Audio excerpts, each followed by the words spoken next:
Yeah, and then, his theory is that there's hand motions that you can do that match the verbs and nouns, depending on what you're talking about, that mimic the letter that you're performing, and that hand shape shows you, like, from where your perspective is, it shows you the shape of the Hebrew letter. Okay. And so it's a model of all that stuff. Yeah. I listened to something that was really good today while I was at work.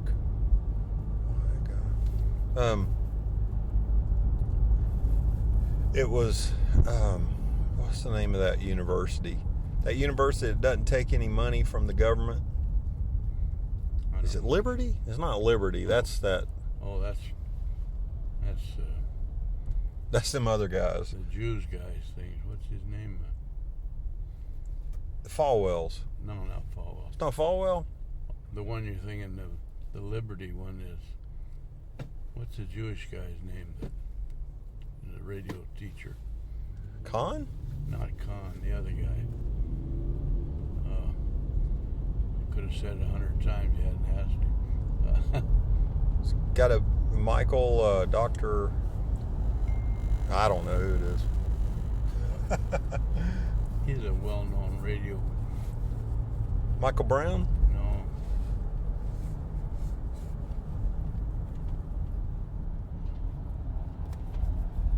What's his name? You're not checking your phone while you're riding on the road, are you? Well, I just heard it buzz. Give me that thing. I don't know if it's his name. It's from Tommy.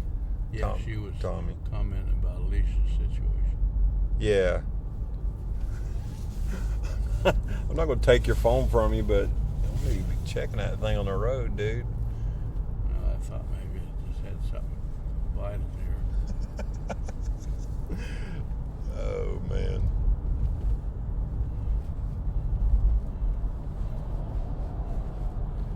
What? Jewish guy is a well-known Torah teacher. Why can't I think of his name? I've said it so many times. It's kind of a deep voice. What I was going to say is whatever university it is, Yeah.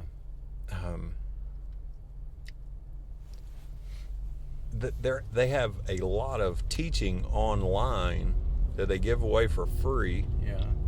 And they had the book of Genesis, and the guy did a good job. Mm-hmm. And he was talking about, some of the, the things that people say,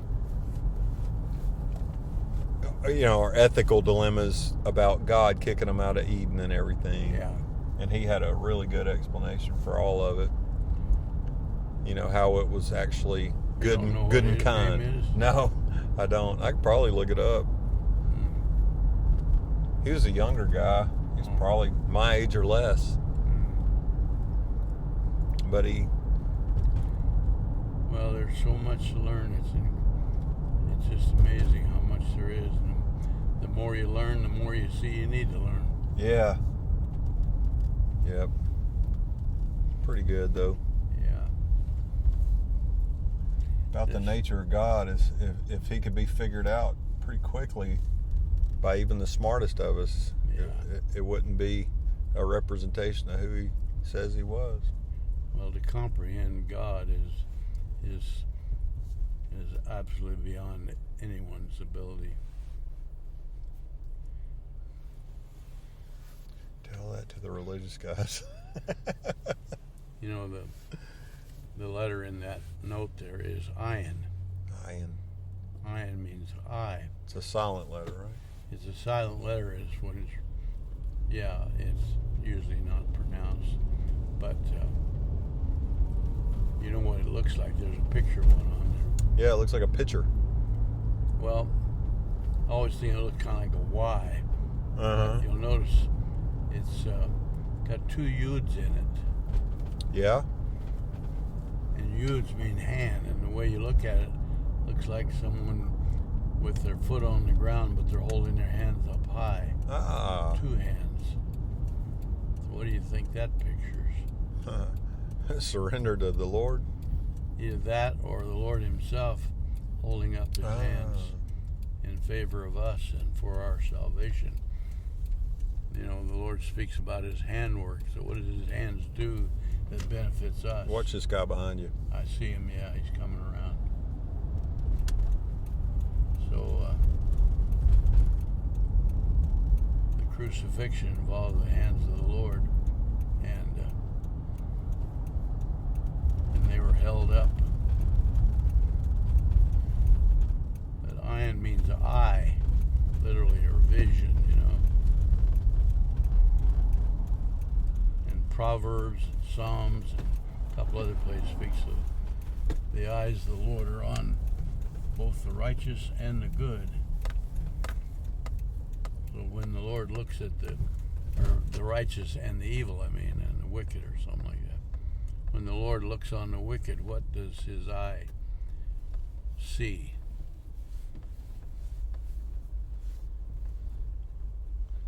Huh. Sees fallen creation. Sees it fallen, and what does that do to his thinking? Makes him sad. Yes, why? Because he loves them. Exactly. He loves them. So his view of them, it prompts his love to do something about the problem, you know, like saying, I've got to do something about this situation. Yeah.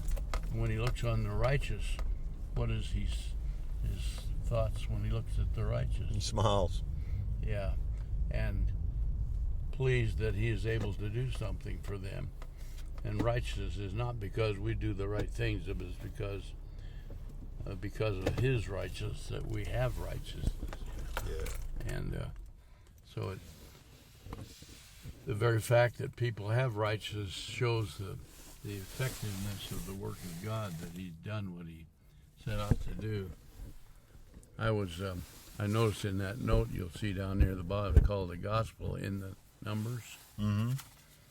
And you know, You got 2 pages this time? it's supposed to be one. Oh, okay. I think I just slipped 2 of them together. That's fine. Yeah. Well, that's a fancy Ayin right there. Yeah, Alice makes those every time for me. But see down there at the bottom where it says gospel in the numbers? Near the bottom Yep. paragraph. 11 through 16. Yeah. Well, number 10, The authority of God. number 10 is the authority or God ruling. And, you know, you go clear back to the Garden of Eden. After the creation was all done, then God evaluated. What did he call the evaluation? Was it good? No, he didn't say it's good. He said it's very good. Right. Of the other days, he said they were good, but when it came to the end, he said it's very good. What does he mean by saying it's very good? Can't be improved upon. Yeah, it's absolutely perfect, isn't it? Right. And what was going on in that perfect situation? Everything was in harmony with him. Yeah, and God was ruling, and God was the authority, and God made the directions for the garden, and the man was walking with God and enjoying fellowship with him, and what was the man provided with? Whatever he needed. Yeah, everything he needed. The food was available for him. What do you have to do to get it? Just reach up and get it. Just take it, right? Yeah. It was there for him. Was there anything in there that was not good for him? Nope. Everything was good. Yeah. So then what happened? What happened? He decided to be his own God. Yeah, and he bought into the influence of the enemy, Yeah. and as a result, he rebelled against the authority. So, number 11, see, 10 represents God ruling. Everything is perfect, the way it ought to be. God is in charge, and the entire creation is under his authority, and the entire creation is enjoying being in his authority. They're blessed to have everything they need, and so on. So number 11 means chaos, means disorder. So what happened in 11?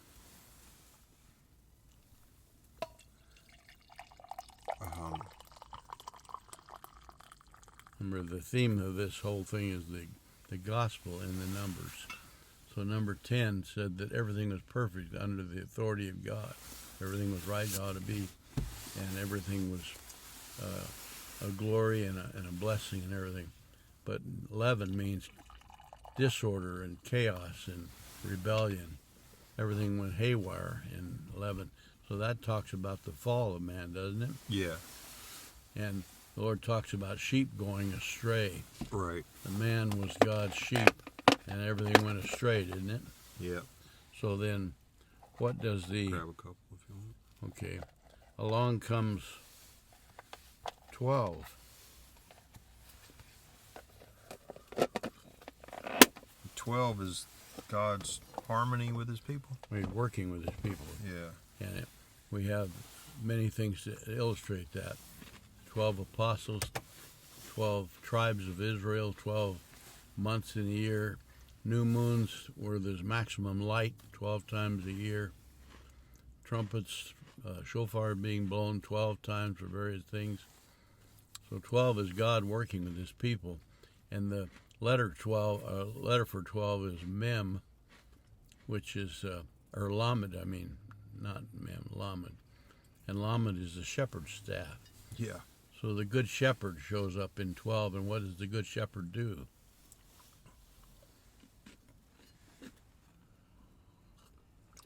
Leads his people. He calls out to his people, and they follow his voice. Well, the sheep had gone astray. He goes and gets them. He goes and gets them. How does he go about going to get them? He's got a whole flock of sheep. What does he do? Goes after the ones that went astray. What do you do with the rest of them, the ones that didn't go astray? Well, they're safe. What makes them safe? He's going off to look for a wild one. They're in the pen. Yes, he puts them into a holding pen to protect them. Are they safe in there? Yep. Why are they safe? Because the shepherd has watched over them and put them in a good place. Who made the pen? He did. Does he know how to make a pen? He knows how to make a pen. He knows how to make it impenetrable. So which needs him the most? The one that's gone astray or the one that's in the pen? They all need him. They all need him for what? Which ones does he love the most? He loves them all. Is there any difference in the love for one and the other? There's a difference in what kind of verb it takes to go get them. Well, what it takes for him to convey that love is different, but is there any difference? In other words, does he love one more than the other? No. Okay. So,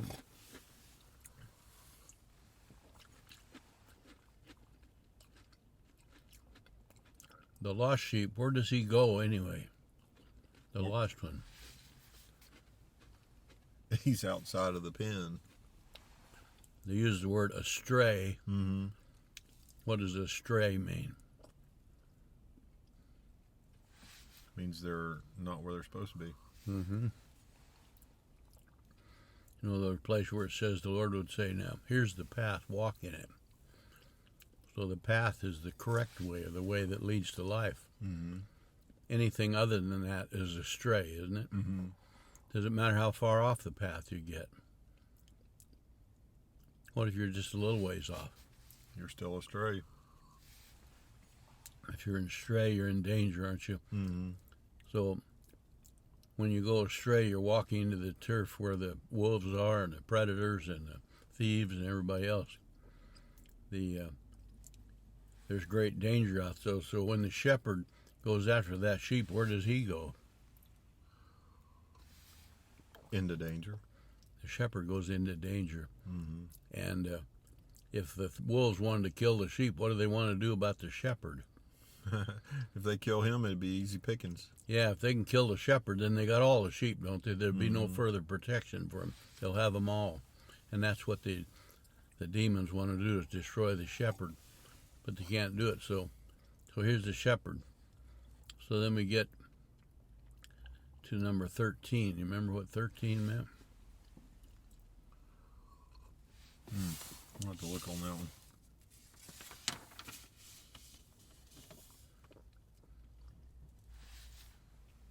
Ah, that's the mem, correct? Yeah. Living water. Okay, what does living water do? It satisfies the thirst forevermore. Yeah. Now here's this lost sheep. The shepherd's gone out to get him. What's the sheep been doing while he's out there astray? What's he been doing? Wandering around. And Psalm 23 says, the good shepherd does something for a sheep. What does he do for a sheep? Psalm 23. Leads them in paths of righteousness. He leads them into the still waters, right? Yeah. Because they need water. And if the sheep has gone astray, what's he going to do when he needs water? He's out in the desert there. Where's that sheep going to find water? He's not going to find it unless... Because he's wandered away from the shepherd. Right. The shepherd's one that leads him to water. When you're out in the desert, there's not a whole lot of water everywhere, and only the shepherd knows where to find it. And if the sheep have wandered astray, they're going to go thirsty, aren't they? Yeah. So the first thing the shepherd does is gives him living water. And that restores him. You know, the Lord says, he restores my soul. He peps me up, perks me up. The living water refreshes my soul. It makes me able to move then. So then you come to 14. That's the noon. Yeah. What does noon mean?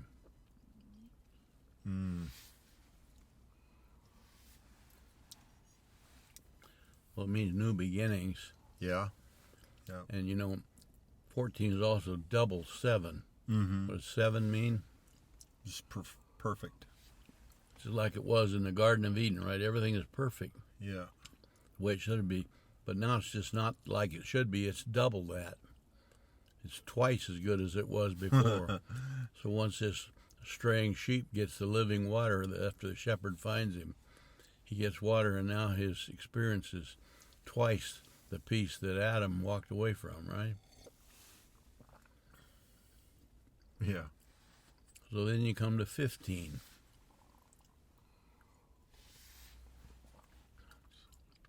Psalmic, and that's the protection and refuge of God. Yeah. So, Like closing the pen. yeah. And psalmic means to support or prop, hold something up. So the doorway to life is propped open by psalmic. It's like a doorstop, you know. And so now the sheep has been given living water.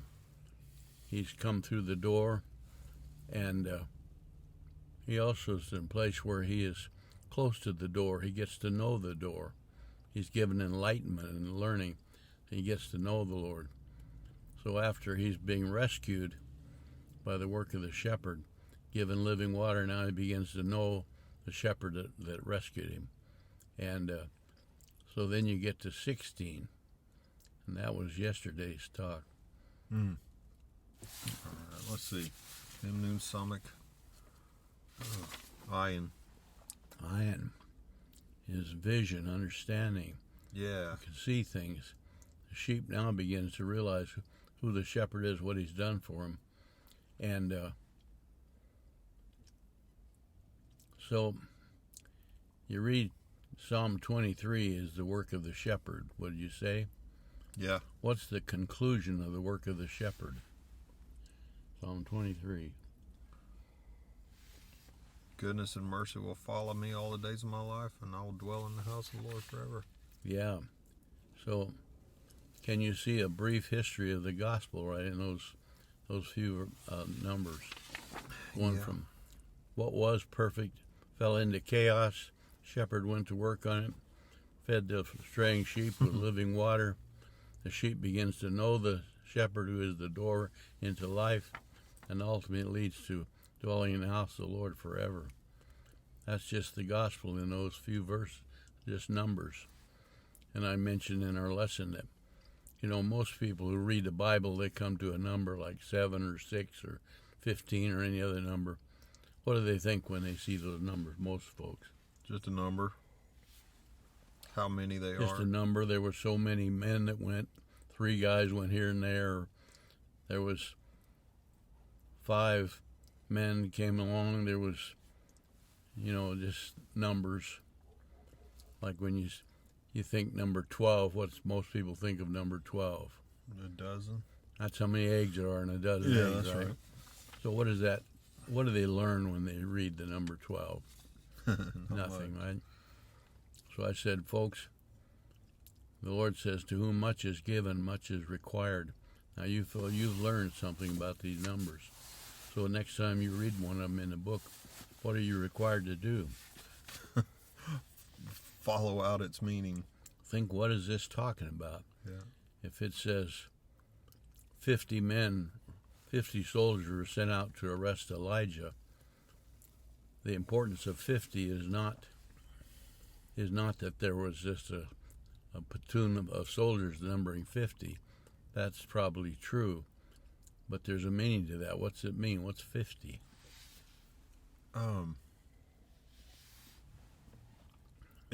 Does it mean like an abundance, like a complete number plus one? It can. Remember this feast called Shavuot. What's Shavuot? Where they were camping out in the tents? That's Sukkot. Oh, sorry. Shavuot. Is that Passover? Mm-hmm. Well, it's not Passover. It's where they got the Torah at Mount Sinai. And it's 50 days past the Passover. Passover was in Egypt, wasn't it? Uh-huh. What happened to Passover? They got rescued from Egypt. Okay, they got rescued from Egypt, freed from the slavery. Mm-hmm. Then they took a 49-day hike Yeah. to get to Mount Sinai. And on the very next day, they received the Torah from God, and God spoke to them. Now, in the book of Acts, we read about the Greek holiday called Pentecost. But Pentecost is a Greek word that's the Hebrew word Shavuot. Okay. So when the apostles in Acts were celebrating the feast, they weren't celebrating Pentecost. They were celebrating Shavuot, because Pentecost is just a Latin word or a Greek word for Shavuot. The enemy always changes the words and the names so they're slightly different.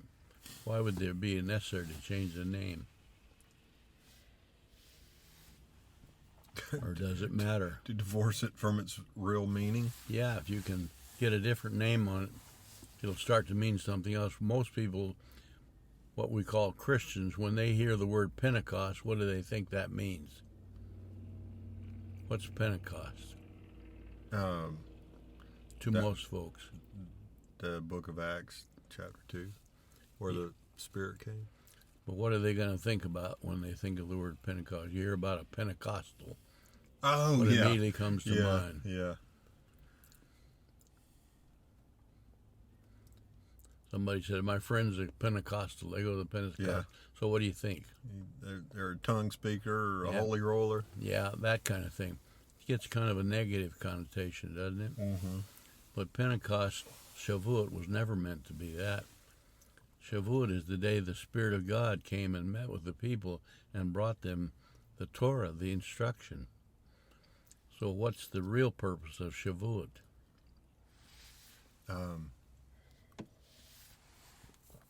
Got to be a celebration.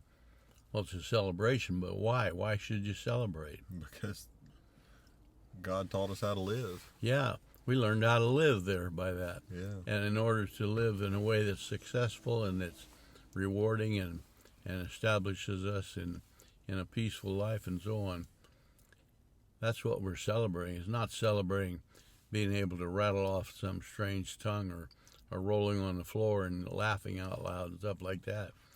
That's what some people make out, but that's because they got the wrong word for it. Mm-hmm. It really means to celebrate the Spirit of God coming to us with truth so we know how to live. Yeah. And of course, the way they did that, they count off 49 days, 7 weeks from the last celebration of Passover, and then the very next day would be Shavuot, 50 days. So 50, we could say, represents the Spirit of God coming to His people to teach them how to live and to give them guidance and so on, isn't it? Mm-hmm. And you think about when the apostles celebrated that Shavuot, what had they been doing for the last few days? Been hauling out through the desert. No, before they celebrated in Acts, the book of Acts, before they celebrated, They were fear. well, what were they doing? They were hidden in a locked room Why? because they didn't want to be the next one to be crucified. Well, why didn't they go somewhere and do something else? Who told them to go there? The Lord. The Lord told them, you go there and wait. Wait until the Spirit comes. So what they've been doing for the last 50 days were waiting, wasn't it? Yeah. And, of course, they were afraid because they'd seen what happens to the Lord's people and what happened to the Lord Himself. But they weren't just sitting around there being afraid. They were really waiting for the Lord. And it's just like when Israel left Egypt. At first, they were all excited. They got gold from the Egyptians, and they headed out under Moses. But before long, they fell into fear, didn't they? Yeah. What made them afraid? Well, they didn't see any way out of the situation. Plus, they had the Egyptian army right on their tails. Yeah, they thought they were walking into a trap. They got up to the Red Sea where there was a hopeless barrier, Yeah. burning up desert on both sides, and coming behind them the whole Egyptian army, bent on either killing them or re-enslaving them. Mm-hmm. Of course, they were afraid. Mm-hmm. But did they need to be afraid? No, Why not? because God had them protected. Yeah, they didn't realize that though. Yeah, they didn't So fear know the comes extent of His when we protection. don't know the Lord. Fear comes easily, doesn't it? Yes, it does. And of course, when they began to be afraid, they started screaming. God brought us out here to destroy us. They thought they were heading straight for death, weren't they? Mm-hmm. But the Lord told them, just stand still and shut up and stand there. I'm going to show you something. What's He going to show them? Yeshua. Yeshua. Today I'm going to show you salvation. So, of course, the water parted. And salvation, what does the salvation look like to a Egyptian? For them, it looked like a trail across like the a water. dry path across the bottom of a sea, not a muddy path. When the tide goes out, there's no water there, but there's a lot of mud in there. Yeah. It says they crossed that land like a dry desert. There wasn't even any mud. It was dry. So the water was really gone. But so to them, Shavuot meant the Spirit coming to give us rescue and teaching and learning. So of course, when they got to Mount Sinai, and Moses went up and got the tablets of the Ten Commandments and so on, that was going to tell them how to live, wasn't it? Yeah. And so here they are, 50 days celebrating the arrival of the Spirit of God in their presence with instruction. But when the captain with 50 soldiers went out to arrest Elijah, what's 50 there got anything to do with the Spirit of God coming? Well,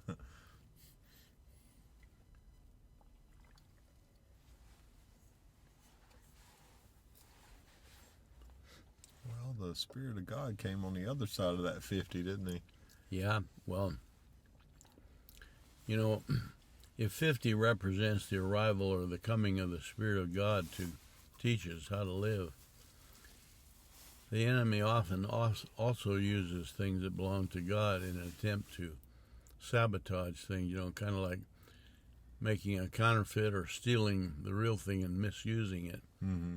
So here comes the enemy. When the captain of these 50 soldiers went after Elijah, was that a friendly call they were going on? Nope. I mean, what'd they go there for anyway? They came there to take him one way or another. If they'd have done what they were sent to do, what would have happened to Elijah?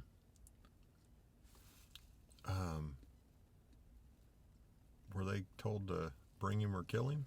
Well, they were told to arrest him, bring him to the king. Mm-hmm. What do you think the king was going to do with him when he got him there? He was going to kill him.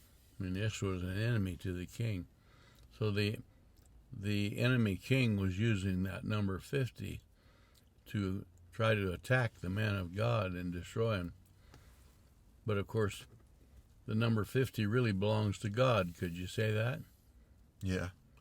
So what does God do with the number 50 in that case? Remember when those soldiers came to Elijah, he was sitting up on some kind of a little hill, and they said, "Man of God, come down." Yeah. And what did he say? He said, "Who are you?" Right? No, he didn't say that. What did he say? He said, "If I'm a man of God, let fire fall from heaven on you." Yeah. So if I am. And it did. Well, is he man of God or not? Yeah, he's a man of God. When they called him man of God, were they recognizing that he is a man of God? No, they were just mocking. That was a mockery, wasn't it? They didn't mean that. In fact, the only man of God they recognized was their king, who had called for his arrest. He's the one that thinks he's God, didn't he? Yeah. So when they called Elijah that was an insult to Elijah. So Elijah used the same words, "If I am a man of God, let fire fall." Well, then what happened? Fire fell. So what does that prove? He's a man of God. He's the man of God. And they learned a very bitter lesson there, did they not? Yeah, they did. So their use of the 50 number backfired on them. Yeah. So then another platoon was sent out, a second one. Exactly the same situation, wasn't it? Yeah. Man of God, come down. If I'm a man of God, let fire fall. And the same exact result. Yeah. Finally sent a third one. What happened then? He came with his hat in his hand. Boy, he fell down on his knees and begged Elijah, "Please have mercy on me." So when one who has been in the service of the enemy, misusing the enemy's or the Lord number 50 to serve the purpose of the enemy, when he comes to the man of God and cries out for mercy, what happens? He gets it. He gets mercy. Mm-hmm. So the fire did not fall on that third one. It didn't call him because he was really in a situation of repentance, wasn't he? You ready for more? Yes, I would take some more. And so there again, that 50 is part of the gospel. When you cry out to the God for mercy, even if you've been in the service of the enemy, what happens? You get the mercy. Yeah. So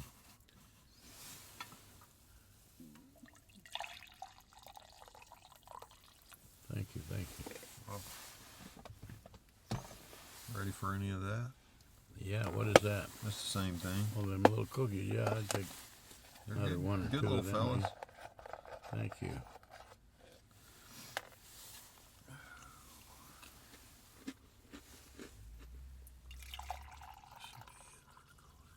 Yeah. Things paced pretty good for 4 cups. Mm-hmm. I mentioned their lesson. Some people might think, well, why are you spending so much time studying the numbers and letters, Well, the letters are the Aleph Tav, are they not? Mm-hmm. The Lord said, "I am the Aleph Tav." Mm-hmm. So you want to know the Lord? What do you study? Study the Aleph and the Tav. Aleph Right. through Tav. Yeah. Now, in our Western language, we call the letters the alphabet. That comes from Greek, doesn't it? Mm-hmm. Alpha and beta, Mm-hmm. or beta, I think. Beta. Mm-hmm. That's the second letter, isn't it? Right. So in our language, we'd say the A-B, but we call it the alphabet. But what do we mean by the word alphabet? All the letters. All the letters. So the Lord said, I'm the Aleph Tav, the first and the last. By implication, it means everything in between, too, doesn't it? That's right. And so which letter is a description of the Lord? All of them. Not to mention he's the Word. Mm-hmm. And words are composed of all the letters. Yeah. Every single thing that God has ever said can be said by combination of those 22 letters, right?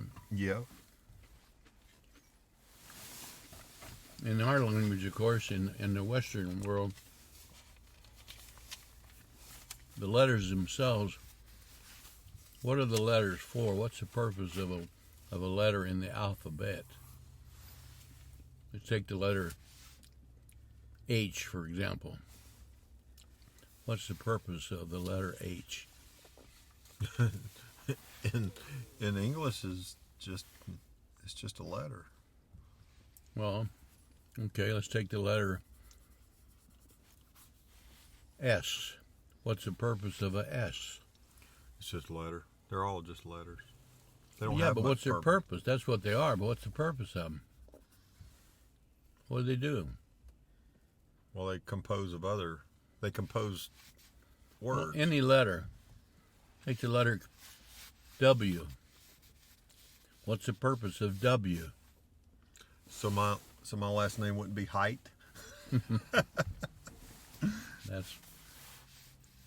Well, the purpose of any letter is to represent some sound, isn't it? Right. So in order to understand a word, we have to know the meaning of the sound, don't we? Yeah. H-O-T, hot. Yeah. Yeah. Why do we know what you mean when you say hot? It's just a noise, hot. Why do we know what that means? Because we've attributed meaning to it. We've learned that sound means temperature rise, right? Right. Or we say the letter, a word, C-A-R, car. If you don't know English, what would the word car mean to you? Nothing. It means nothing. It's just a sound. But we've been trained to know that when we hear that sound, we know what it means. So our letters, all they do is represent a sound, don't they? Yep. And you have to learn what that sound means. Right. So when you teach a child how to talk, do you first teach them how to spell or how to hear the word? Hear the word. They learn to spell later on if they ever do, don't they? Right. What if you never learn to spell? Can you still talk? Oh, yeah. Spelling, the only reason you need to know spelling is so you can write something down that somebody else will understand. Right. There's no other need for it, is there? But in Hebrew, it's completely different from that. The letters do not just represent a sound. The letters actually have a meaning of their own, don't they? Yep. So you take And the when letter... you put them together, Yeah. they strengthen the meaning of the word. You take the letter Lamed, for example. It has the sound like L or La. But when they hear the word Lamed, they don't think of La. What does La mean? La is one of the notes in the 8-note scale of the music, isn't it? Yes. Or it could mean, in Spanish, it means the. But but La wouldn't mean anything. But Lamed means very much, and anybody who understands Hebrew knows what Lamed means. What does Lamed mean?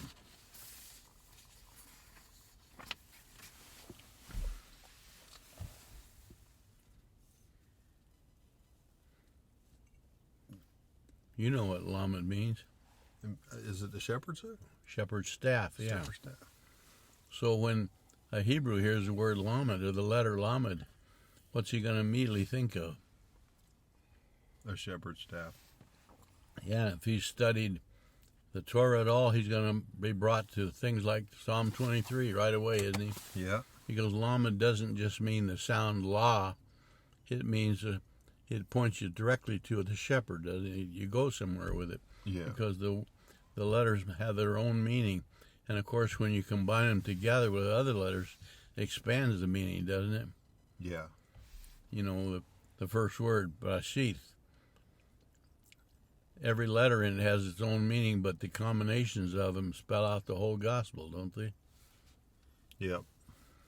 And, of course, in order to understand that, you got to know what those letters do mean or what the combinations mean. But it's the same thing with the numbers. In our language, the numbers, all they amount to is just how many of something there are, We say a week is composed of 7 days, so what? But in Hebrew, those 7 days have a meaning themselves, don't they? Yeah. They're more than just how many days there are. It's what each day is for and what the purpose of them and how it all somehow points up to who God is. So if people ask, why do we study the letters and the numbers? Because I want to know who God is and what he is about. And he says he is the Aleph Tav. Is he in the numbers as well? Yeah. Yeah. You notice in Psalm 30, I believe it's Psalm 34. I don't have. You got a way to look up Psalm 34? Can I have your book back there? My phone? Your book. Oh yeah, sure, right behind you. It's full of papers. You got to kind of be careful. I can navigate Might up there. unload. Psalm Which 30. way's up? 34. That's the trick to find out. 34 Psalm. Has to do with situation going on today.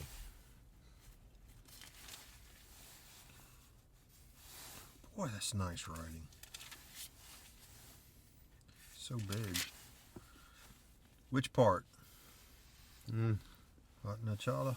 Might as well just start at the beginning. Of David when he pretended to be insane before Abimelech, who drove him away, and he left. I will extol the Lord at all times. His praise will always be on my lips. I will glory in the Lord. Let the afflicted hear and rejoice. Glorify the Lord with me. Let us exalt his name together. I sought the Lord, and he answered me. He delivered me from all of my fears. Those who look to him are radiant. Their faces are never covered with shame. This poor man called, and the Lord heard him. He saved him out of all his troubles. The angel of the Lord encamps around those who fear him, and he delivers them. Taste and see that the Lord is good. Blessed is the one who takes refuge in him. Fear the Lord, you his holy people. For those who fear him lack nothing. The lions may grow weak and hungry, but those who seek the Lord lack no good thing. Come, my children, listen to me. I will teach you the fear of the Lord. Whoever of you loves life and desires to see many good days, keep your tongue from evil and your lips from telling lies. Turn from evil and do good, seek peace and pursue it. The eyes of the Lord are on the righteous, and his ears are attentive to their cry. But the face of the Lord is against those who do evil, to blot out their name from the earth. The righteous cry out, and the Lord hears them. He delivers them from all their troubles. The Lord is close to the brokenhearted, and saves those who are crushed in spirit. The righteous person may have many troubles, but the Lord delivers him from them all. He protects all his bones. Not one of them will be broken. Evil will slay the wicked. The foes of the righteous will be condemned. The Lord will rescue his servants. No one who takes refuge in him will be condemned. Okay, that's really not the one I was thinking of. That's good anyway. Flip over to 91. Psalm 91. 91. I'm looking for the one that says you won't fear the arrow that flies by That's day. 91. And 91, that's the one. That's 91. Yeah. Well, that was a good segue It certainly anyway. is. First verse of 91. Whoever dwells in the shelter of the Most High will rest in the shadow of the Almighty. Okay, so who's this 91 written to? The Lord's people. Which ones? The ones who dwell in the shelter of the Most High. Okay, so now I'll read it. I will say to the Lord, He is my refuge and my fortress, my God. Okay, just a minute. He says, whoever dwells in the shadow of the Most High will what? Will do what? Rest in the shadow of the Almighty. Will do what? Whoever dwells in the shelter of the Most High will rest in the shadow of the Almighty. And then he says, I will. Yeah. So I want to be one of those, right? So Yeah. what does he say about I? I will say to the Lord, He is my refuge. He and didn't my say I fortress." will say. He said, I will do it. That means me. Yeah. I'm one of those who rests in the shadow. Yeah. I will say, and then what'll happen? He is my refuge. Well, He'll be in the shadow of the Most High, or the Almighty. Yeah. So go on. Surely He will save you from the fowler's snare and from the deadly pestilence. Who will he save? Those who take shelter in the Most High. Yeah. He'll save you from what?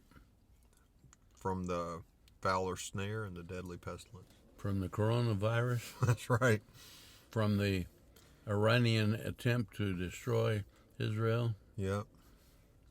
Anything, the fowlers, that's the person who puts out a net for the birds. Yeah, he's a bird catcher and Yeah. he's a fowler. Yeah. And of course, if you were a bird, a fowler's net means your death, doesn't it? Right. Okay, go on. What does he say? He will cover you with His feathers. Like that. And under His wings you will find refuge. Remember, the wings now is not talking about flying wings. Right. It's the tail that seats these on the Tephilim. little Right? things at the tassels at the end of the prayer shawl. Yeah. And under His wings you will find refuge. His faithfulness will be your shield and rampart. You will not fear the terror of night, nor the arrow that flies by day, nor the pestilence that stalks in the darkness. Okay, so you look at the world situation. Turn on the news. I've been looking at Israel's news, Jerusalem Post. Yeah. Invariably, the first 3 articles almost always will be about the coronavirus. They got the whole country on lockdown over there. Why are they doing that? Because they fear the pestilence that stalks in He the said darkness. right there, you will not fear it. Yeah. And when does the pestilence come? In the darkness. Comes in the darkness. But what else does it say? And nor the plague that destroys at midday. So what time does the plague come? Anytime it wants. And Day or night. what else should you not be afraid of? Terror of the night. The arrow that flies by Yeah, day. arrow's different from a pestilence. Pestilence is a disease or a plague, isn't it? Mm-hmm. What's an arrow? It's weapons of the enemy. It's a war weapon. The enemy is shooting at. That's not a plague. It's not pestilence. It's the enemy coming for you with a personal vengeance, isn't it? Mm-hmm. His purpose of firing the arrows to try to destroy you. Mm-hmm. So go on, you're not going to be afraid of that.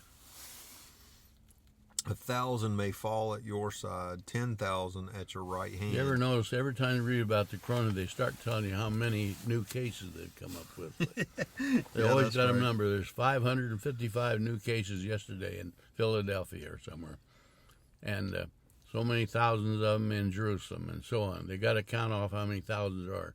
But he said 1,000 may fall at your side, 10,000 at your right hand. So no matter how many numbers you put on it, what does he say? He's got it taken care of. And you don't have to fear it. Yeah. So you see, why does the enemy keep publishing how many there are dying? Because as the number rises, so does the fear. Gets you scared, right? Yeah. But he said if 10,000 will fall right next to you. Now, there's many more than 10,000 they're talking about, but I mean, when he says they're at your left hand, 1,000 right there, if you reach out, you'd hit 1,000 of them. Reach out that side, there's 10,000 of them there. So you're right in the middle of thousands of people dying. But he said, now this is all written to the guy who makes the Lord his refuge, right? Right. And he said, I will make the Lord my refuge. Mm-hmm. So when the plague comes and they start telling me about how many thousands are dying, what should I do? Have God as your refuge. Not be afraid, right? That's right. And Trust why in not? Him. Because I recognize that God's a refuge. Mm-hmm. What else do you say about that after you're not supposed to be afraid of it? It will not come near you. You will only observe with your eyes and see the punishment of the wicked. Yeah. It won't come to you. Why not? Because God is your protector. Because you socially distance and wear a mask everywhere you go? No, because God is your protector. Yeah. Does that mean we should not wear a mask or should not stand 6 feet away from people? It doesn't say that. He doesn't tell you not to do it, but he said, if that's what your trust is in. yeah, that's not your protection. Right. If you think that social distancing is your protection, you know what's going to happen? You're gonna succumb to all that. Because this letter is written not to those who think any of the world's way to their protection. This letter, 91, who's it written to? The one that trusts in the Most High. Yeah. Now, I might wear a mask because that's what they ask you to do, and I don't want to give the idea that I don't care, so I'll go ahead and put it on. I will socially distance with it possible because out of respect for people, I don't want them to think I don't care. But that's not what I'm counting on for my protection. Right. It is not my protection. My protection is the prayer shawl of the Lord himself, the wings of his robe. Isn't that right? Yeah. Remember the woman that had a bleeding issue for 12 years and the doctors couldn't help her. She said, if I could just touch the tassels on his robe, I'll be healed. And there's a place, I think it's in Isaiah, says there's healing in his wings. Yeah. Means not flying wings like a bird wings, but the wings of the tassels at the end of his prayer shawl, called the wings. There's healing there. So when the woman touched it, what happened? She was healed. Yeah. And so he says, when you make that your refuge, the harm won't come to you. Now, that doesn't mean that we are to get all up in a snit and say, I have a right to go in there without wearing a mask and get all upset over it and cause people to get all bent out of shape. We don't have a right to do that, you know. But we can say, out of respect to your feeling and your understanding, I'll go ahead and do that. But I know that that's not my protection. Right. I don't have to insult people to make that happen, you know. There are a lot of people who want to stand up for their rights and say, I'm not going to wear one because that's against my constitutional rights or some phony thing. And all they do is just create hard feelings, don't they? Yeah. They make people think you don't care, you have no concern for us. And that's not the way to live, you know. The Lord says, go ahead and obey their rule, but you realize that it's the Lord's protection that saves you, not their man-made idea, you know. But if you say the Lord is my refuge and you make the Most High your dwelling, no harm will overtake you, no disaster will come near your tent. Yeah. For he will command his angels concerning you to guard you in all your ways. They will lift you up in their hands so that you will not strike your foot against a stone. You will tread on the lion and the cobra. Yeah. You will trample the great lion and the serpent. What's the great lion?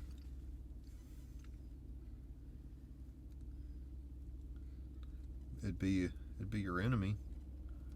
Doesn't it say that Satan goes around like a roaring lion? Yes, it does. He's also pictured as the serpent that came to Adam and Eve. But he said, you'll trample them. What will enable you to trample them? Because the Lord is your protector and he's got his angels. Didn't it say you make him your protection? Huh? Does it say you make him your protection?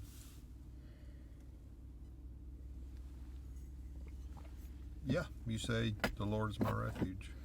If you say that, so you're acknowledging that doesn't mean you make him into be your protection, but you're acknowledging that he is. Right. So acknowledging who he is and what. If you went out and said to someone, I know that I'm not going to get the virus because I got the vaccine, that's my protection. Yeah. If you do that, what's going to happen? You don't have the protection of the Lord. Well, if you don't have the protection of the Lord, then what's the enemy going to do? What's going to stop him from destroying you? If you don't have the protection from the Lord, then you don't have any protection, do you? It doesn't necessarily say you're going to get the virus, but you don't have any protection from it. Right.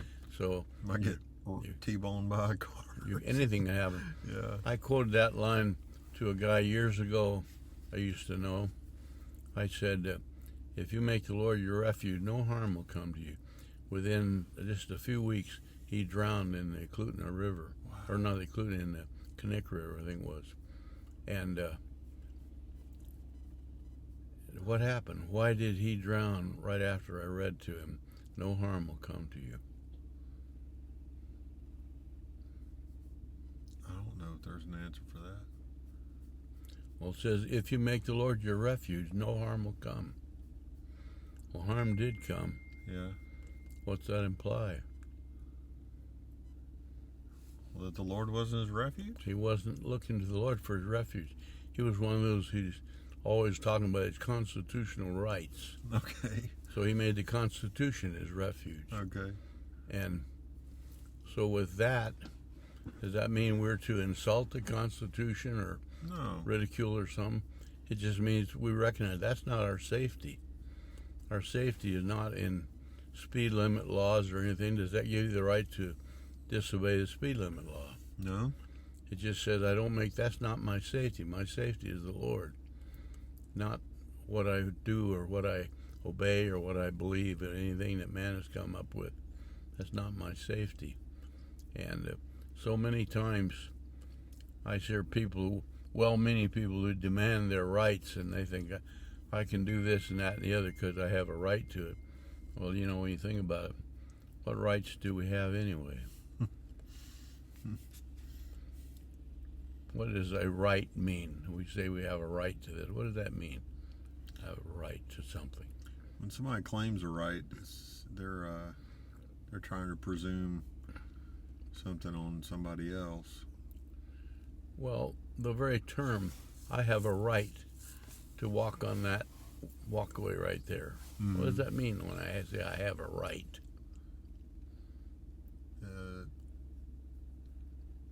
Means they're going to do what they want. And well, you're not going to stop them. If I say I have a right to, what does that mean to say I have a right? What does that mean? Doesn't mean I'm going to do it. That's not what it means. No. What does it mean when I say I have a right to this? It means you're staking your claim on the right to do that. Well, what is the right? If I say I have a right, means that you believe that something or someone has appointed you an ability to do that at your choice.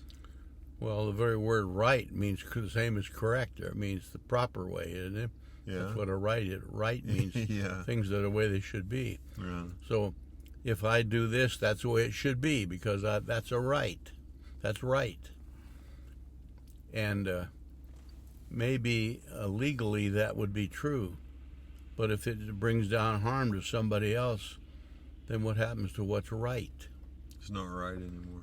The Apostle Paul said, the rules, the Torah said you're not to eat unclean foods, right? But he said, I have a right to eat anything. He said that. Mm-hmm. Well, what does that mean? Well, he did offer a but behind that. Well, I have a right to do it because right. the Lord has freed me from the legal side of this, so therefore I have a right. It would be perfectly right for me to eat this unclean food. But what? But if it brings anybody harm, I won't do it. So what's more important, your right to do something, making it legal for you to do something, or looking out for the well-being of another guy? What's the most important? Looking out for other people. Yeah, the Torah is summed up in 2 laws. Love God and love your neighbor. You can say, well, I love God, and therefore I have a right to do this and that and the other. But if I hurt the other guy, what happens to the loving the neighbor part, So what happens to our right if I do something and it hurts another guy? Just because I'm insisting on the legality of me doing something. Yeah, it shouldn't be exercised. So it destroys. So he said, for example, one guy who said who is weak in the faith, meaning he doesn't know as much, he's immature. He thinks that certain meats are unacceptable to eat. But I know better than that. Or one man thinks that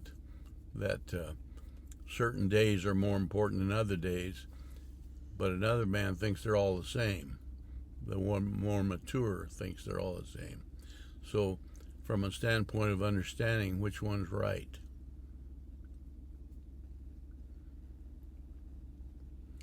Says the immature guy thinks that certain days are more holy or more important than other days. Mm-hmm. The more mature guy thinks that they're all the same. So which one is closest to being right? Usually it's the more mature guy. Well, he's closer to being right because that's true, isn't it? Yeah. But he said, now one man thinks certain meat should not be eaten. The man who's immature thinks you should not be eating certain meat. Another man who's more mature thinks you can eat anything. Which one is the closest to being right? The more mature one. But he said, if that causes that other guy to stumble, I'll never need another piece of meat as long as I live. Right. Why not? I have a right to. Because you're protecting that other guy. Because love overcomes rights, doesn't it? Yeah. Love says it's not a matter of whether it's right for you to do it or not. It's a matter of how does it affect the other guy. And if your love destroys, if my rights destroy another man's life, then instead of loving the man, I become a murderer, haven't I? Yeah. I'm destroying a man to defend my personal rights. So what happens to love your neighbor thing? It just all evaporates, doesn't it? Yeah. So that's why we have to say, I can't just demand the right to something, no matter what it does to anybody else. And when I see people observing or not observing these demands that they make you wear a mask for, and people insist, I don't have to do that, I have a right not to do that. Well, you may have a right not to do it, but if you're hurting somebody else by causing them to think you don't care, then so much for your rights, they're not worth a thing, you know. And there are people who would be very badly hurt by that idea. So I won't go that way. I don't like the silly thing either, but if that's what it takes to avoid offending somebody, I'll do it. Not a problem. Yeah. You can't go around saying I have a right to this and I have a right to that, you know. What if I say I have a right to my opinion, so I'm going to say whatever I feel like, even if I hurt you by saying it? Do I have a right to do that? Mm-hmm. No. Legally, yes, but yeah. If you're going to operate under the idea of love, no, you can't do that. So it's really important that we recognize that the Lord says what matters is not a matter of what's legal. The Pharisees, all they could talk about is what's legal, weren't they? Yeah. That's how they looked at everything. If it's legal, you can do it, and if it's illegal, we stone you to death. Yeah. That's the way they looked at everything. Yeah. But how much love was involved in it, you know. They didn't care anything about anybody else. So as a result, what good is their Phariseeism, their understanding of the Torah? What good does that do if they don't love the other guy, you know?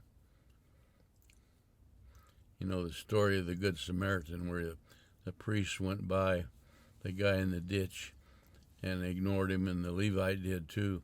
They knew the Torah, didn't they? Yeah. The priest was going to teach the Torah somewhere, probably. The Levite supports the priest. Maybe he was there to help the priest. But so much for their rights and their understanding of Torah. But here comes this Samaritan. They'd consider him a worthless dog, you know. Yeah. And what did he know about the Torah? We don't know. It doesn't say anything. Did he even consider what the Torah would say? When he saw the guy in the ditch, is he thinking about some Torah rule? No.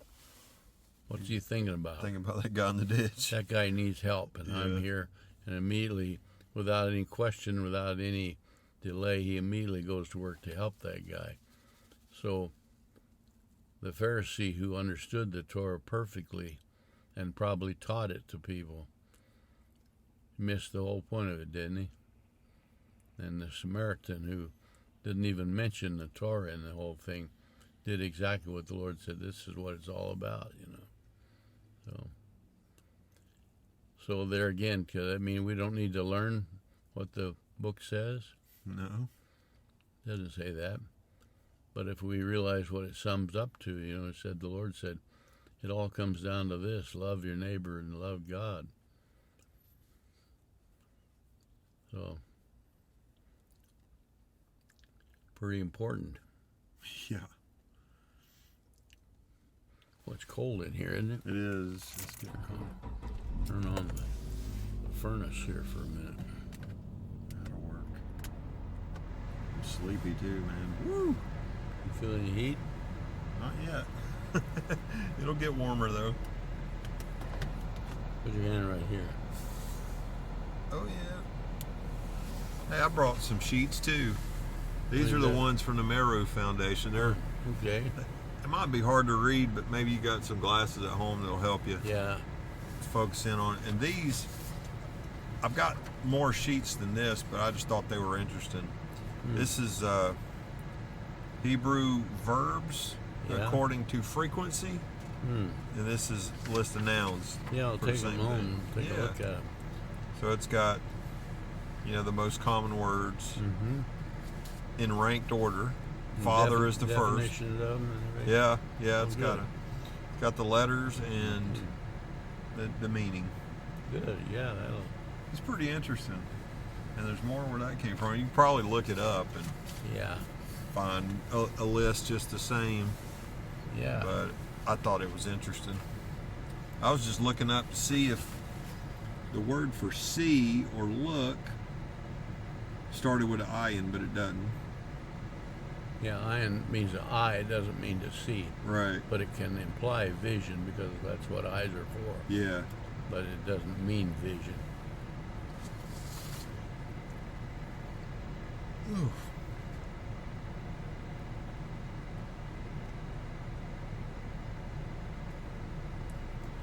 You hear some fool in Congress had a prayer and ended it with amen and a woman. I was thinking about that when we were talking about the words a minute ago. Yeah.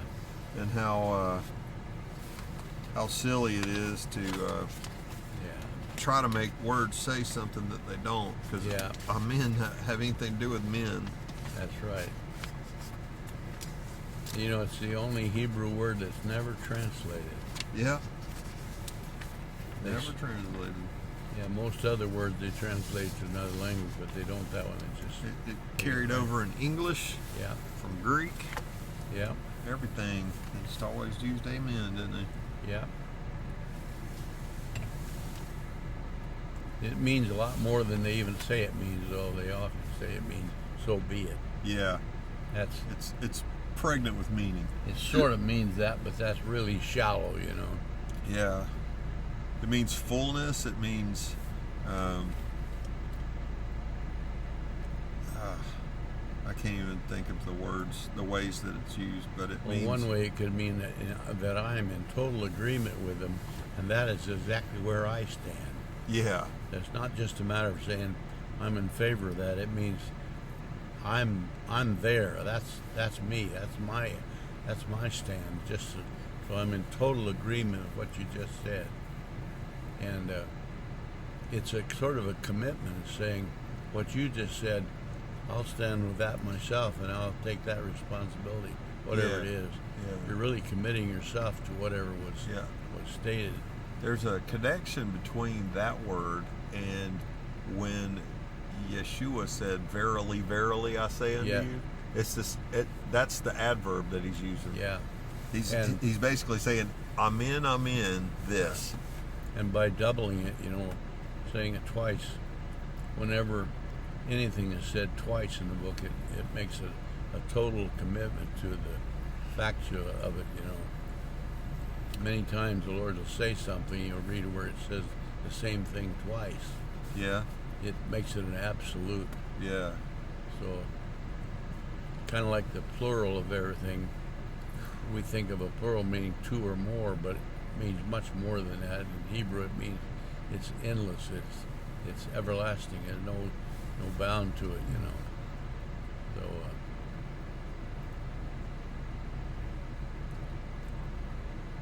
Kind of hard to comprehend those things. Our Western language is kind of a shallow language, you know. It doesn't carry the depth that the Hebrew does. Yeah. Well, I wish I'd have studied it more when I was in college. Yeah. I would have got a little further down the road. But I think I actually took it. I had forgotten this, but I think I took it in graduate school too. Yeah. But I was reading a note that I wrote a long time ago during that period of my life. Yeah. And I wrote about Hebrew. And I had even forgotten that I took it. I might have dropped it or something. Because I was having I had a friend who was in the hospital a lot, and I was going down to see her and her family a lot. Yeah. But I think I might have dropped that course. But I had a great teacher, though. I had a great teacher. He taught me Greek, too. I remember the Greek classes. I just don't remember the Hebrew classes at all. Yeah. Well, you know, in Hebrew, the word hine means here it is. They say hine hamaftech means here's the key. Here it is. Here it is. And we say here is something. That's what it means. But we say hine ani, hine ni, means here I am. Now, when God spoke to Abraham, Abraham said hine ani. And it doesn't just mean they would translate here I am. You know, just be like when you pick up a phone, what do you say when you pick up a phone? Hello? You say hello. It's the same as saying, oh, here I am. So I'm here. What do you got to say? You know, talk. That's how they do it in Russia. They say, what do you want? Yeah. So here, hello doesn't mean much, does it? It just means, okay, I hear you. You called, say something. That's all it means. But hineni doesn't mean I'm just saying hello. It means I'm here ready to do exactly, and I'm already in total agreement with what you're going to say before you ever say it. Yeah. So, you know, you can't dare say that to people, because if I say I'm already in total agreement with whatever you're going to say before I hear you say it, I don't know what you're going to say. Right. Maybe you're not going to say what I'm going to agree, so I can't say that. So when someone say, would you do me a favor? What? The standard answer is what? That's not the question was, will you do it? The proper answer would either be yes or no, wouldn't it? Yeah. Not what. But why do we say what? Because we want to know what we're getting into. Because I'm afraid to say yes. If I say yes, what if you're going to ask me to do something I don't want to do, or I can't do? Or if I say no, maybe it's something I should have answered, but I don't know how to answer it because I can't read your mind. So I have to say what, Yeah. or what is it? And then after you tell me what it is, then I'll answer your question whether or not I'll do it. But if God says, will you do this? The answer is Haneni. I'm in total agreement with you before you ever say what it is, because I know it'll be right. God will never ask you to do something you have to wish I hadn't agreed to. Yeah. Will you? In fact, how can you beat agreeing with God? So you can safely say to God, Hineni, but you can't say it to anybody else because we don't know what they're going to say. But the same thing when God spoke to Abraham and said, Abraham, and Abraham answered, I'm already in total agreement with you, whatever it is you're going to say. Did he have any idea what God was going to say to him? So what did God say to him? He said, I'm going to bless you. No, he didn't say that the first time. Oh, that was the wrong time? He said, you're going to offer your son Isaac as a sacrifice. But Abraham had already agreed to that. Yeah. Because the word means I'm in total agreement with you. So did he wish he hadn't agreed to that? He might have, yeah. No, he didn't. Because he was already committed, huh? He's totally committed. Did he mean it when he said honey? Yeah, he did. Does he know the meaning of the word? Yeah. He wouldn't dare say that unless he really was in agreement with God. And we know that he was in agreement with God because he did it. In fact, the book of Hebrews said that this was counted to him for righteousness. Yeah. But what made him righteous was the fact that he was in total agreement with. He did not regret having said that. Right. It brought sorrow to him, though. It wasn't Yeah. sorry that he had agreed to it. He was sorry that that's what was required. Yeah. But he was ready to do it anyway. The sorrow did not keep him. It was not the same as regret. When you say you regret, what does that mean? Wish you hadn't done it. Wish I hadn't done it. You know, there's a place where it says, God repented that he had made man Yeah. before the flood. Does that mean God said, I wish I hadn't done it? Can God ever say, I wish I hadn't done something? I don't think so. Because when you say, I wish I hadn't done it, you're saying, I did something I shouldn't have done. Right. Did God make an error by creating the No. universe? So he never said, I wish I hadn't done it. Right. So when it says he repented, it doesn't mean he wished he hadn't done it. It means he changed direction. Yeah. When you repent, you're going back the opposite way, aren't you? Yeah. What's the opposite of creating? Destroying. Destroying. That I've created up till now. Now I'm going to do the opposite of it. I'm going to destroy it. And he did that. But it doesn't mean I wish I hadn't done it. Because if he hadn't done it, what would happen to his whole plan if he hadn't done it?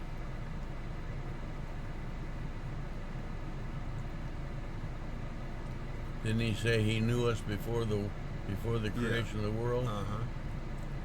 Well, if he hadn't done it, then what would have happened to what he had known from before the foundation? I don't know how to answer that. Well, if he didn't do it, If he didn't do it, there would he already knew us, and then he turned around and not do the creating, then what was it that he knew? Nothing. In other words, God has had a foolish imagination, wouldn't you say? Yeah, yeah. You can't lay that onto God. No. So he never wished he hadn't done it. Never said, I'm sorry I did it. Said, I'm sorry that this has come to this, but I'm not sorry that I did it. In fact, I've already worked out the solution for this problem. The solution was formed up before the creation ever started. Why did he even imagine or why did he create the solution for it before the foundation of the world? Why did he do it? Because he foresaw? So he knew it would go upside down, didn't he? Yeah. So when he created it, did he know that it was going to head for trouble? Yeah. So to say, I wish I hadn't done it, be saying, I knew it was going to go bad, I shouldn't have done it. You know, how many times have we said, I knew if I did this would be trouble, but I went and did it. Wish I hadn't have. We can say that, but Yeah. God is not like that. That's right. We say it because we're children of error. God doesn't make mistakes. That's right. And he never wishes there's something that he hadn't done. Or does he ever wish he had done something that he didn't do? No. That would, in either way, would be to admit that he had a weakness, didn't he? Right. That he had done something wrong. God never would say that. So, when people think that way, they're trying to make God like us, Like you know. man, yeah. When it says, for example, that the Lord was tempted in every point like we are. Is there anything wrong with that statement? Yeah. What's wrong with it? He's not tempted. But it says that in our English translation. So what's the problem here? Translations. Translation's wrong, isn't it? Yeah. It doesn't say he repented like us or tempted like us. It says he was tested like us. Mm-hmm. Was he tested like us? Yeah. You can test anything, can't you? Mm-hmm. But when you test something, you're finding out what it is or what it can do or what it's capable of or something like that. Yeah. We are tested to find out what we are. And we find out how do we find out what we are?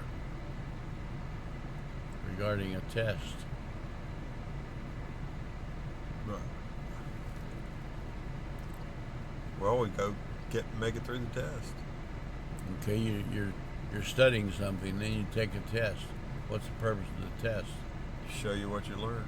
See if you got it or not, doesn't it? Right.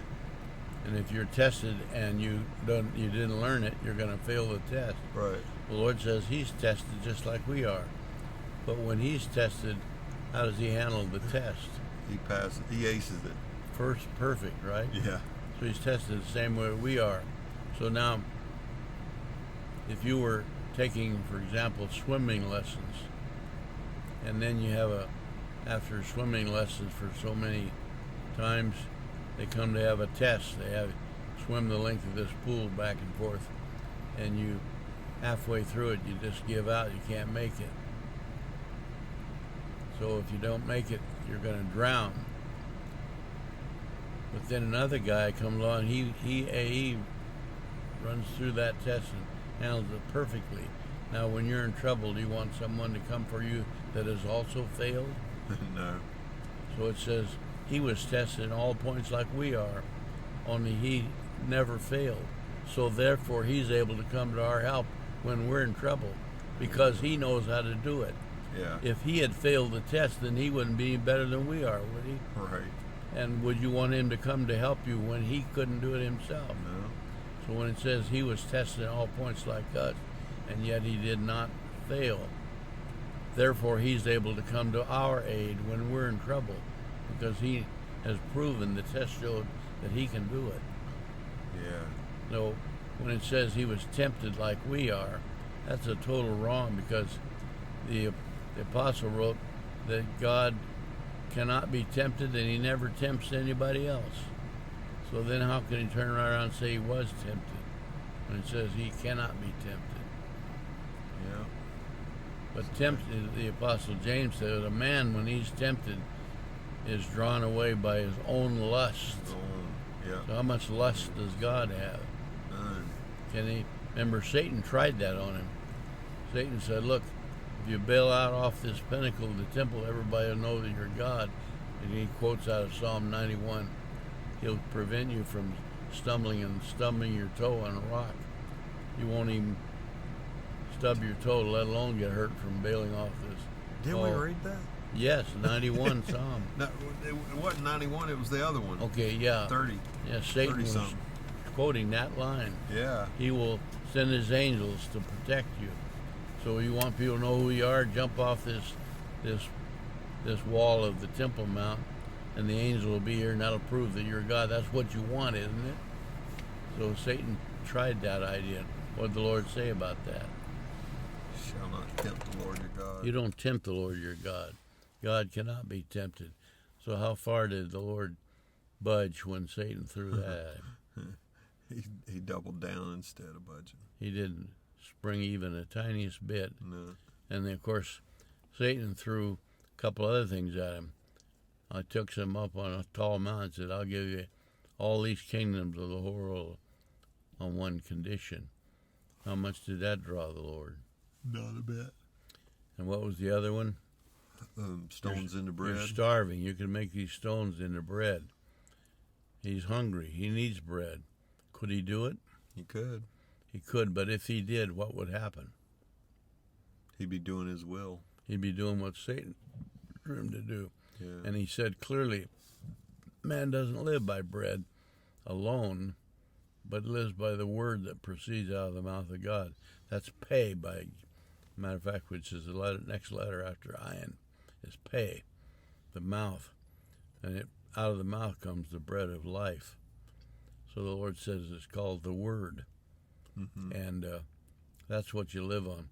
But the whole idea was,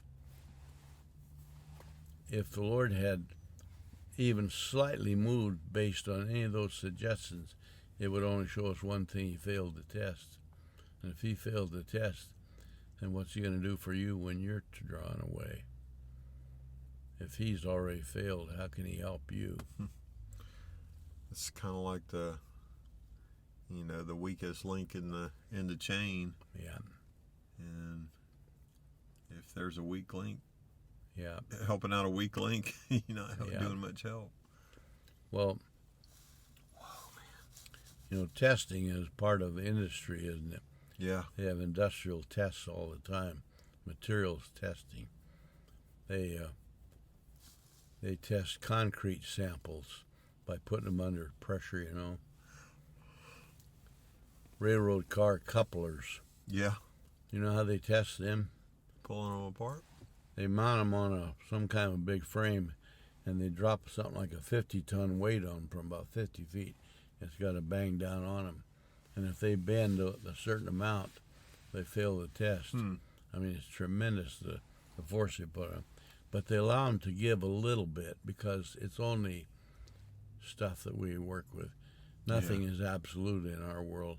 But we have what's called a tolerance. When you do a testing, it'll say plus or minus so many, thousandths of an inch or some measurement. Yeah. It can stand a certain amount and they'll be still good enough. But they have what's called a destructive test. Destructive test is different from a non-destructive test. You know the difference? The destructive is your objective is to destroy it. Yeah. You're going to destroy it. You're going to put so much pressure on it, it finally breaks. Yeah. And then, this is how far it can go. If you use a non-destructive test, you put a certain amount of pressure on, and it's allowed to deflect so many thousandths of an inch. As long as it's within the tolerance range, then it passes. But it doesn't tell you how much it can take, does it? It tells you it can take this much, but we don't know for sure how much more it could take because it's not. The only way you got to know the absolute is you got to destroy it, don't you? Yeah. So when Satan put a test on the Lord, was it a non-destructive test or a destructive? It was everything he had. Yeah. He threw all the pressure he possibly could. It was in three categories, but those three categories represent everything that Satan could do to God, didn't they? Yeah. And how much the Lord deflect. How many thousands did he bend? Not a bit. Absolute zero. There was no effect whatsoever on him. And he just said, no, no, no, no, no, absolutely not. And that was done with. So when the enemy left, he didn't walk away proudly. The Lord said, you resist the enemy. What will the enemy do? You flee. So how did Satan look when he left the Lord? He was running. He was running for dear life, wouldn't you say? Because he had thrown all the weapons he had at the Lord without any effect whatsoever. So his effort to try to break the Lord was an absolute failure, wasn't it? Yeah. And so because the Lord showed that proved that who he really is, that way he is able to come to our aid, because when the pressure's put on us, we bend plenty, don't we? Yeah. But the Lord says, I will protect you because he can't make me bend.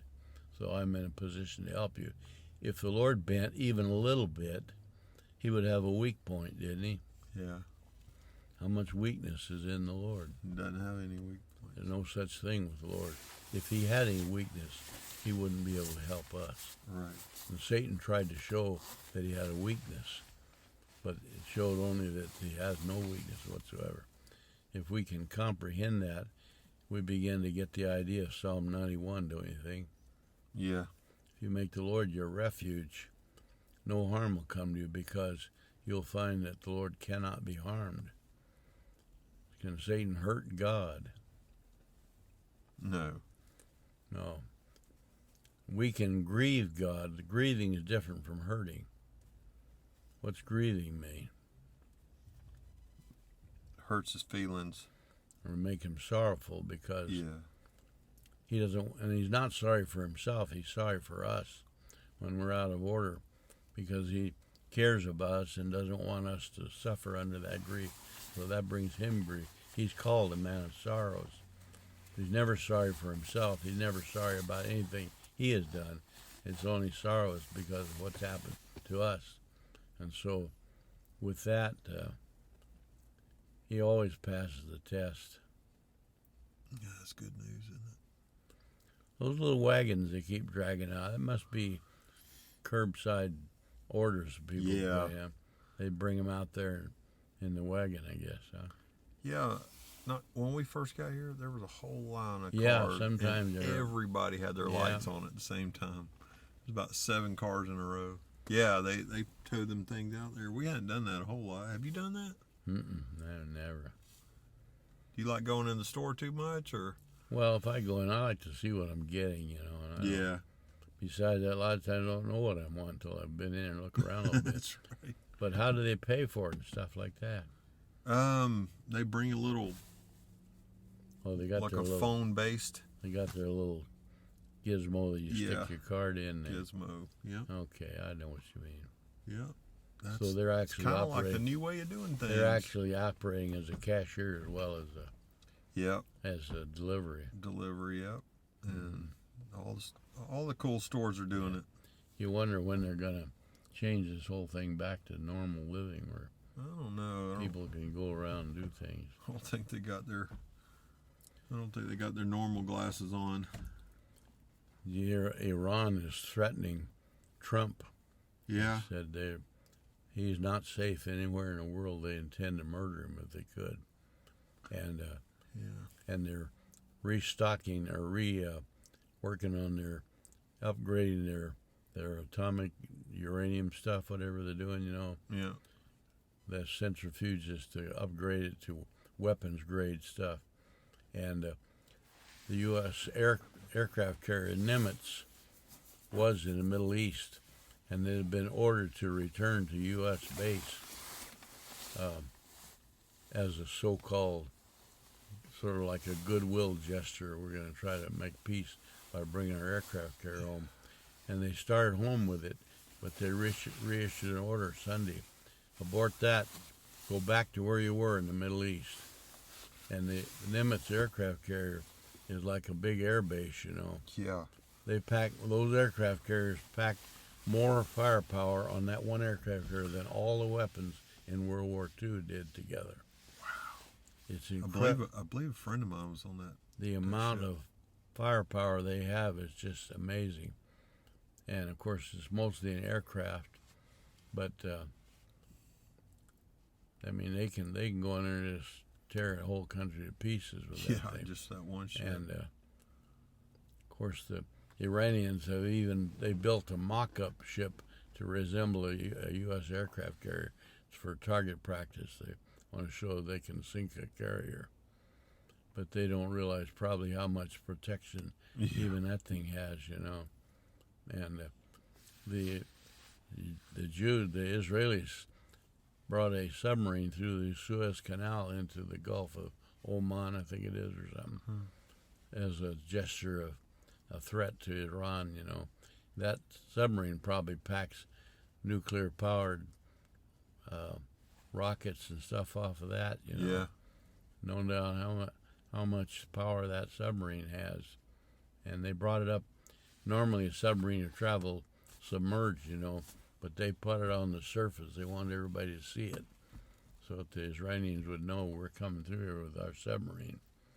So that tells the Iranians something. But you just wonder how much this saber rattling will accomplish,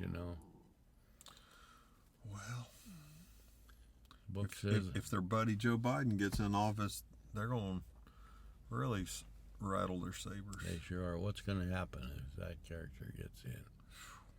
I don't even want to think about it. Not only him, but those Georgia senators that are trying to run. Crazy. That one guy is supposedly a preacher. Yeah. He's a pro-gay rights guy, abortionist, all that stuff. Yeah. Everything is contrary to the truth. Yeah. And you wonder what's happening if those guys get in. I don't know, but I hear people saying, "Oh, well, don't worry, God's in control." That may be true, but God was in control over Sodom and Gomorrah too. Yeah. And Yeah, that's right. what happened? So if I look at America, this country's wandered so far away from the truth. It would not be unjust if the fire fell on this place. I mean, the Sodomites did all kinds of evil things, but the Americans done the same thing on steroids. Yeah.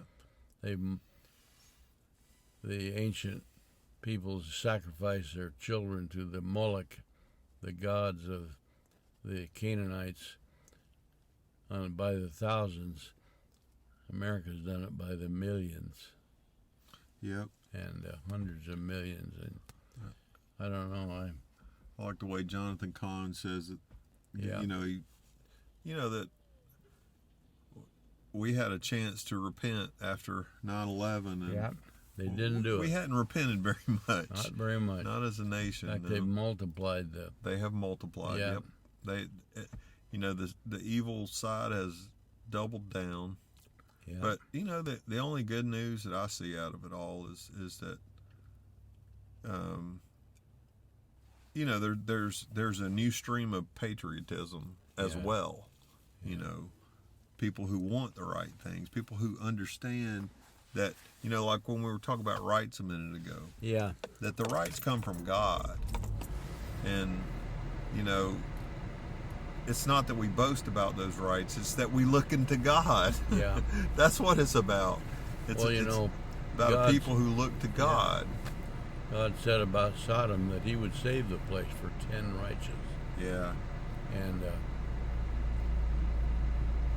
so it wasn't that He was absolutely determined to destroy it, although He knew He would, because He knew there weren't 10. But He told Abraham, if there were 10 righteous, I would save it.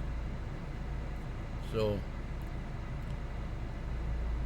there's no guarantee that He's going to destroy America, but the issue would be if there's enough righteous there, if there's anyone who is righteous. How many righteous were in Sodom? Fewer than 10. Because Lot and his family got out. That's the only one. Was Lot willing to come out? He went out kicking and screaming. He wasn't willing to come out. He did come out because the Lord dragged him out by both shoulders. But he is called just Lot later on, which means he is righteous. Yeah, same word. But you read about what he did and what he said. You don't see much righteousness there, do you? No. When the Sodomites wanted to attack the Lord when he'd come there, and good old Lot said, "Here, take my 2 daughters. You can rape them, but don't do that to my guests." Yeah. That would be impolite. Yeah. What kind of a man would hand his 2 daughters out to those thugs? A good one. And he would have done that. And so by the time the Lord dragged Lot and his wife and 2 daughters out of there, how many righteous were in Sodom? 0. 0. And the place fried, And it wasn't just Sodom. There was actually 5 towns that it destroyed. Yeah. Gomorrah, a place named, I forgot the other name, but I've seen shows about that, and they found great amounts of sulfur there. yes, that's true. I've seen that. Yeah. And I don't know. It was like it wasn't like I've seen places with sulfur that it comes from the earth. Yeah. This sulfur didn't come from the earth. It was like it wasn't something that you could mine there. Yeah. It was just laying on the surface. Well, they found what they sometimes call atomic glass. Heard about that? It was like where it got so hot. Got so hot the sand literally melted. Yeah. Glass is made out of melted down sand. Yeah. Somehow they heated to some intense amount, and they found evidence of this glass formations around parts around the Dead Sea there. Wow. That only this extreme heat could produce that. Wow. And there's no evidence of any Extreme heat. of any volcanic action Yeah. around there. It's not Wow. that. It came from above. Huh. But so we don't know what the effect was, but by the time the Lord dragged Sodom and Lot and his family out of there, in fact, his in-laws said they thought he was joking. They just made a joke out of it. But they died in it, And so I don't know what guarantee there is for this country. It's not just America either. It's the whole world, You've got this stuff going every which way. So we don't know what happened, but I keep coming back to this where it says the earth is the Lord's, the world, and everyone in it. Yeah. And so it belongs to God. He can do with it what he wants. But when he's done, the enemy is not going to be able to say, I destroyed what God made. Yeah. And God himself will not say, I tried to make a good creation, but it failed, so I had to destroy it. Somehow that doesn't seem right either. You know, how many times have we tried to make something and it was a total disaster, end up throwing it away. The Lord doesn't make things that don't work, but when he made it, he knew that it wouldn't all work right, but he already provided for the solution to that problem. But when it's done, he says the earth will belong to God, and everybody in it will end up recognizing who God is, you know. Yeah. Zechariah, the last chapter or two of Zechariah is fabulous, you know. It says when he's done, the people will say, the Lord is our God, and he will say, they are my people. Yeah. And he will remember his covenant. That's what Zechariah means. God has remembered. It won't fail. That's good news. Well, what do you think? Have you had enough for today? Yeah, I say stop while we're rolling good. Yeah. Yeah. Because it's been good. We've been going about 2 hours anyway. Pretty close to it, yeah. I just realized since I brought you these documents, I've had them printed for over a month. But, Yeah. Well, but it reminded me that one time I told you I'm going to give you, what was it that I had for you? I had a audio copy of C.S. Lewis's Screw Tape Letters. oh yeah. Did I never give that to you? Uh-uh. See, I forgot. And I had it in my pocket that night, and I said, yeah. I'm going to give it to you. I should have just gave it to you, but Well, how instead do of you talking use about it? it. Well, you just stick it into your computer and then Oh. find it and hit play. So I got to find that for you and get it to you. Okay. Because it's good. Might even give you other stuff.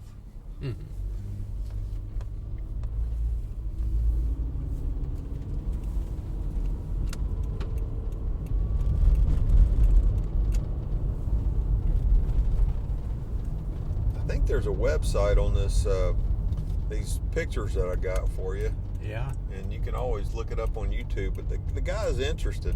Stan Tenen, he's got some neat things to say. Well, there's lots of good things. You've seen the name Sabaoth? Yeah. You know what that means? No. It's part of the name of God. Right. When Hannah, who was the mother of Samuel, prayed, she prayed to Yud-He Vav-He Elohim Sabaoth. And that means, it's translated the Lord of Hosts. Okay. Yeah. But that's not a very good word. A host was a military,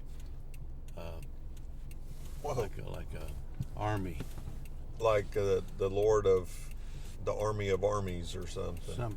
But it really implies the immeasurable resources of the Lord on everything.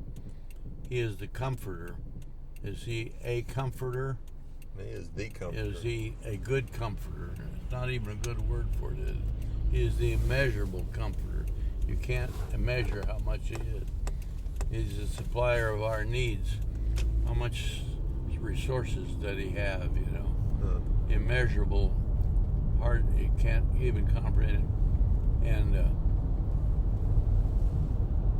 so the whole idea of Sabaoth, it comes from the word Sabah, which means a superpower. The Israelis refer to their military as the Saba. Really? Yeah. And it's from the same root as Sabaoth. It really means unlimited power and resources and abilities and assets, everything about it, you know. And I found that looking up in Hebrew for Christians. But I think I just looked up amazing word, Sabaoth, and it led to that. But many of those resources, that if you want to look up a word, and I did Hebrew for Christians / Sabaoth, Okay. or something like that, and you'll get a lesson on that from one of those rabbis. And those guys have really done some good study. They seem to know what they're talking about,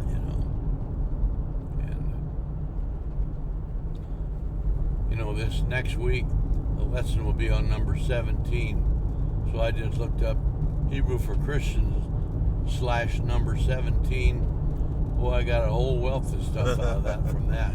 Awesome. Those guys have found things really amazing. You think, well, what 17? David was 17 years old when he went out to meet his brothers. Joseph was worked for.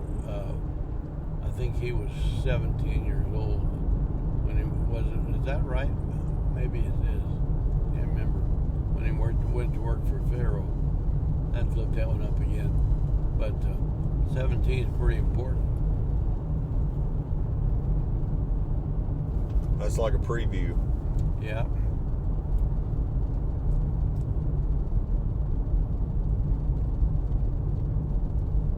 I don't know if you know this, but I had kept a bunch of notes that were all scripture based. Yeah.